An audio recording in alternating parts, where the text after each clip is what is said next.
यादव महासभा का 27 नवंबर को पूर्णिया में विशाल सम्मेलन होगा, जिसमें देश विदेश से नामी यादव समाज के लोग और पूर्णिया प्रमंडल एवं आसपास के जिलों से बड़ी संख्या में यादव समाज के लोग पूर्णिया के रंगभूमि मैदान पहुंचेंगे। इसके लिए तैयारियां बृहद पैमाने पर की जा रही है। पूर्णिया में एक प्रेस कॉन्फ्रेंस के दरमियान संगठन से जुड़े लोगों ने जानकारी देते हुए कहा कि यादव समाज का शताब्दी वर्ष है। इस अवसर पर पूर्णिया में विशाल यादव महासभा का सम्मेलन 27 नवंबर को होने जा रहा है, जिसमें देश विदेश से यादव समाज के बड़े बड़े नेता पहुंचेंगे और यादव समाज के लोग बड़ी संख्या में शामिल होंगे। साथ ही साथ इसमें सांस्कृतिक कार्यक्रम भी राष्ट्रीय स्तर का किया जाएगा और पूर्णिया की जमीन से पूरे विश्व को यादव समाज की ओर से सामाजिक सद्भावना का संदेश दिया जाएगा और जो भी पिछड़े दबे कुचले लोग हैं, उन तमाम लोगों की आवाजें इस सभा के माध्यम से बुलंद की जाएगी और उन्हें अग्रिम पंक्ति में खड़ा कर देश समाज का समुचित विकास किया जाएगा। भारतवर्षीय यादव महासभा का शताब्दी समारोह का आयोजन किया जा रहा है। अखिल भारतवर्षीय यादव महासभा का पहला अधिवेशन गठन होने के बाद अखिल भारतीय स्तर पर पहला अधिवेशन पूर्णिया में 1924 में हुआ था, 17 अप्रैल से 21 अप्रैल तक। और यहाँ के राजा थे पृथ्वीचंद लाल जी, राजा पीसी लाल मशहूर थे, वही उसके होस्ट थे, आयोजक थे। और उसकी अध्यक्षता यूपी के चौधरी बदन सिंह यादव जी किए थे, जो बाद में कई बार सांसद हुए। तो इसलिए अखिल भारतवर्षीय यादव महासभा का शताब्दी समारोह 1924 के 100 वर्ष पूरा होने पर 2024 में मनाया जाएगा, समापन होगा, जिसकी शुरुआत इसी साल से करने का केंद्रीय समिति ने निर्णय लिया। और इसकी शुरुआत पूर्णिया से करने का निर्णय हुआ, जो 6 महीना पहले से यहाँ तैयारी चल रही है। और पहले हुआ था ये पूर्णिया में होगा तो पूर्णिया स्तर का होगा, लेकिन इसे आज अखिल भारतीय स्तर पर किया जा रहा है शताब्दी समारोह का।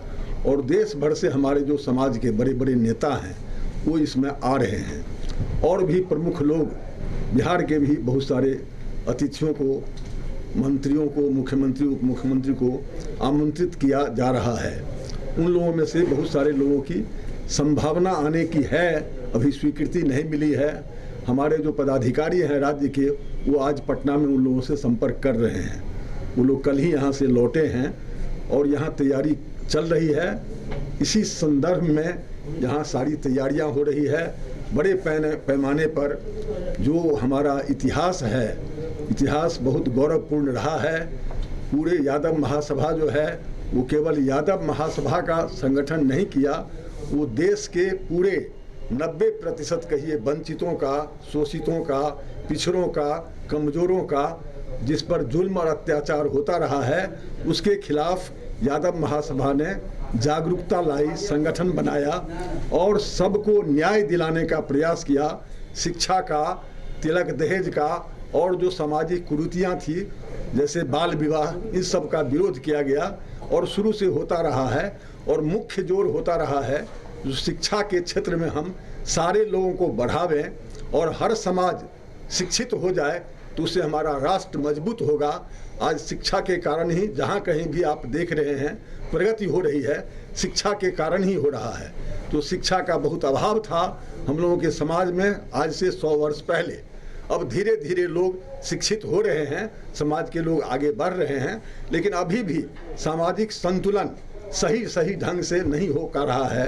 कारण अभी भी हमारा समाज जो बृहद समाज है उसमें बहुत कम लोग आज भी संपन्न हैं, शिक्षित हैं या आगे बढ़े हैं। तो हम लोगों का प्रयास है कि समाज के तमाम लोगों को एक साथ जोड़ा जाए और सबकी प्रगति हो, सबका आर्थिक विकास हो, सबको आगे बढ़ाया जाए। उससे देश, राष्ट्र मजबूत होगा और भारत आज जो भारत सरकार का है कि आत्मनिर्भर बने ये और दुनिया में नाम करे, ये हम लोगों का भी उसी दिशा में यह प्रयास है कि समाज को आगे बढ़ावें और पूरे राष्ट्र की सेवा करें।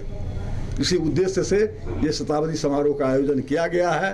पूरे समाज में यह संदेश जाए कि हम आज भी अपने समाज को और पूरे समाज को, जो समाज पिछड़ा हुआ है, जो समाज वंचित है, जिसको न्याय नहीं मिल रहा है, जिसके साथ जुल्म हो रहा है, अत्याचार हो रहा है, उसको हम रोकने का प्रयास करें और सबको आगे बढ़ाने का प्रयास करें। लेकिन यादव महासभा की देन है कि आज दक्षिण के राज्यों में जाइए, आज वहाँ भी विधायक बन रहे हैं, मंत्री बन रहे हैं हर जगह। मध्य प्रदेश में बाबूलाल गौर जी उप मुख्यमंत्री रहे, फिर मंत्री भी रहे, और वो यूपी के रहने वाले थे, लेकिन उन्होंने एक मजदूर के रूप में वो गए, वहाँ सेटल कर गए। आप हिंदुस्तान का इतिहास जानते होंगे, बहुत से मान जो हिंदुस्तान के लोग विदेश में चले गए, मजदूरी करने गए, आज वहाँ राजपाट हमारा कर रहा है। आप जगन्नाथ का नाम सुने होंगे, मॉरिशस के कई जनरेशन से प्रधानमंत्री हो रहे हैं।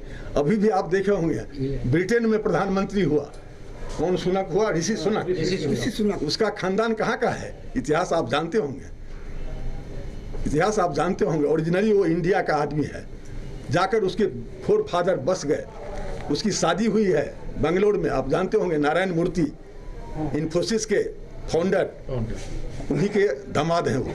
आज ब्रिटिश में जो इंग्लैंड पूरे विश्व में शासन करता था, आज वहाँ एक ओरिजिनल इंडियन का शासन हुआ है प्रधानमंत्री। इससे बढ़ के खुशी की बात और क्या होगी? 27 नवंबर 2022 को हमारे राष्ट्रीय यादव महासभा की निर्देशानुसार यहाँ यादवों का सम्मेलन हो रहा है, और उसमें बिहार के सभी जिलों से लोग आ रहे हैं। और जैसा कि सर ने बताया, जो हमारे महान यदुवंशी हैं, उन्होंने बताया कि पूरे देश से आ रहे हैं, लेकिन नामचीन आ रहे हैं। अच्छे अच्छे लोग जो पूरा जिनका नाम देश में है, वैसे स्तर के लोग आ रहे हैं। और यहाँ तो इतनी तैयारियाँ चल रही है, भीतर ही भीतर, जो हम आप लोगों के सामने अभी नहीं ले पाए हैं, लाएंगे आपके सामने भी। चारों ज़िले में खास करके, और ये जो कोसी प्रमंडल के 3 ज़िले हैं, सातों में समझिए कि काफ़ी उत्साह है। लोग दिन रात लगे हुए हैं यहाँ आने के लिए, सब भूखे प्यासे रहकर भी सम्मेलन में भाग लेना चाहते हैं। तो ये एक ऐतिहासिक सम्मेलन होने वाला है। पूर्णिया के लिए गौरव की बात है, हमारे लिए गौरव की बात है, पूर्णिया के सभी निवासियों के लिए गौरव की बात है, सिर्फ यादवों के लिए नहीं, सबों के लिए है। और जो सांस्कृतिक कार्यक्रम है वो अभी ऐतिहासिक होने जा रहा है।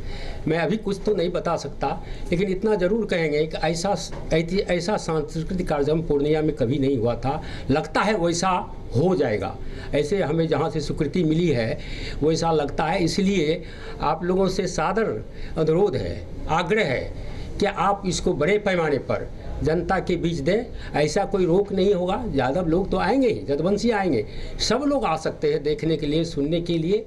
और भी जो लोग हैं जो इसमें अपना भागीदारी देना चाहते हैं, दे सकते हैं। हमारे मंच पर किसी के रोकने के आदेश नहीं है। कोई भी जाति के हमारे नेता वहाँ जो है आ सकते हैं, अपना विचार रख सकते हैं, ऐसा नहीं है। लेकिन चूँकि संगठन हमको बनाना है यदुवंशियों का, और जैसा सर ने बताया कि जो वंचित हैं, जो कमज़ोर हैं, जो सदियों से बहुत पिछड़े हुए हैं, उनको जो है हमको ऊपर उठाना मेरा कर्तव्य बनता है।